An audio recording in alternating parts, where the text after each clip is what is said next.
నేనైతే హాజరు కాలేదు కాబట్టి నేను చెప్పలేను. మరి హాజరైన వాళ్ళు పరిశీలించవచ్చు.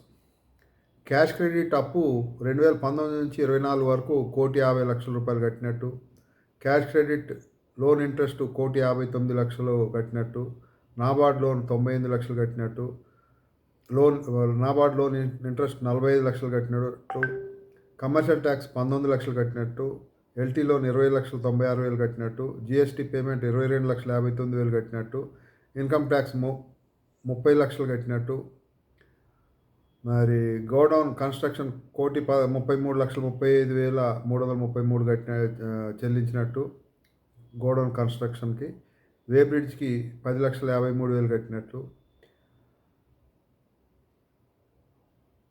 నువ్వు రూమ్ పారాబైల్ రైస్ మిల్లో 10 లక్షలు రూమ్ కడతానికి 10 లక్షలు అయిందంట. సార్టెక్స్ మిషన్కి 44,63,000, ఎఫ్ఆర్కే మిషన్కి 8,97,000, పాత రైస్ మిల్లో మిషనరీకి 17,98,000, టాటా వ్యాన్ 8,32,000, మొత్తం 7,80,997 రూపాయలు అయినట్లు. ఇవన్నీ ఖర్చు కావటం వల్ల 30,000 క్వింటాళ్ళ ధాన్యం సివిల్ సప్లైస్కి బకాయి ఉన్నట్లు 30,000 క్వింటాళ్ళ ధాన్యం కొనుగోలు చేసి వాళ్ళకి ఇవ్వాలని తీర్మానం రాశారు. ఇది వాస్తవం కాదో మీరు పరిశీలించండి. మరి అదే క్రమంలో వాళ్ళు చెప్పింది నిజమా అబద్ధమా అని ఒక క్షణం మనం నిజమని అనుకుంటే, మరి 7,80,00,000 రూపాయలు వాళ్ళు వివిధ రకాలుగా గోదాములు కానీ, అప్పులు కానీ, ఇతర మిషనరీకి కానీ, ట్యాక్సులు కానీ కట్టినట్టు చూపిస్తున్నారు.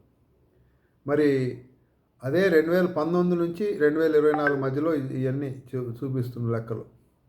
మరి 2019లో ముగింపు నిల్వలు అంటే ఆ రోజున సొసైటీ సొంత స్టాకు నిల్వలు అన్ని రకాల నిల్వలు కలిపి 4,28,82,296 రూపాయలు ఉన్నట్లు ఆడిట్ రిపోర్ట్లో కాగితాలు తెలియజేస్తున్నాయి. ఆడిట్ రిపోర్ట్ నేను చెప్పేది కాదు. ఆడిట్ రిపోర్ట్లో కాగితాలు తెలియజేస్తున్నాయి. ఆడిట్ రిపోర్ట్లో కాగితాలు, ఆడిట్ రిపోర్ట్లో 32వ పేజీలో 18-19 ఆడిట్ రిపోర్టు 32వ పేజీలో, మరి 5వ నెంబర్ సీరియల్ నెంబర్ 5, 4,25,82,296 రూపాయలు 73 పైసలు. మరి అది 7,80,00,000 అది తీసేస్తే 3,51,27,703 రూపాయలు వస్తుంది. అంటే 2019 నాటికి సంఘం 3,51,00,000 రూపాయల లోట్లోనే ఉండాలి.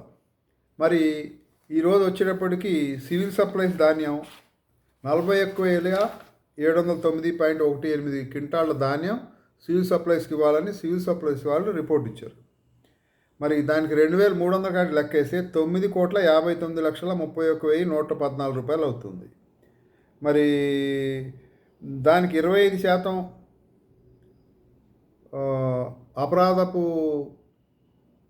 అపరాధపు పన్ను వేస్తారు. దానికి 25% వేస్తారు. దానికి 2,39,00,000 అవుతుంది. మరి 2,39,82,775 రూపాయలు. 11% వడ్డీ వేస్తారు. 11% ఒక సంవత్సరానికి లెక్కేసిన 1,05,00,000 రూపాయల పైన అవుతుంది. ఇవన్నీ కలిపితే 13,04,66,334 రూపాయలు సంఘం లోట్లో కనపడుతూ ఉంది. మరి క్యాష్ క్రెడిట్ సుమారు 1,40,00,000 లెక్కేస్తే మొత్తం 14,44,66,334 రూపాయలు. మరి మీరు చెప్పిన లెక్కల ప్రకారంగానే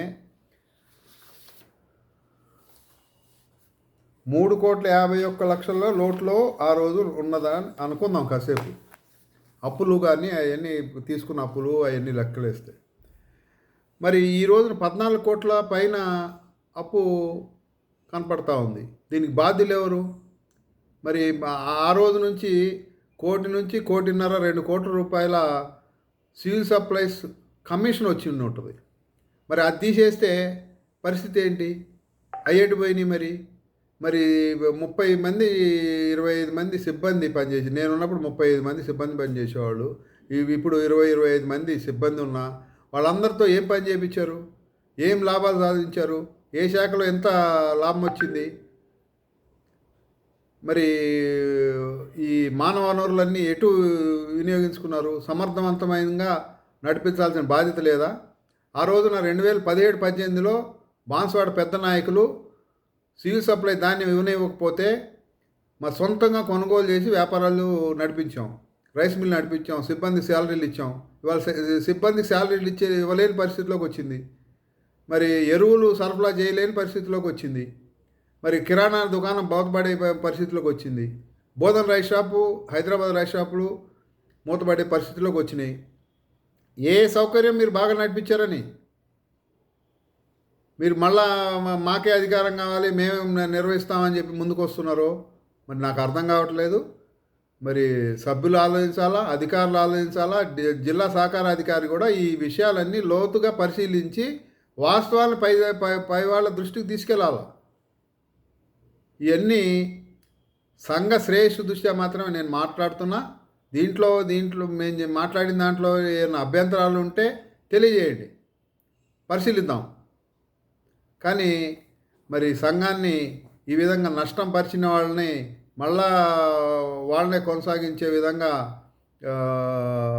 వాళ్ళు ప్రయత్నం చేయటం, దానికి బాన్స్వాడ పెద్ద నాయకులు సహకరించడం, ఇవన్నీ చూస్తుంటే చాలా బాధాకరంగా ఉంది.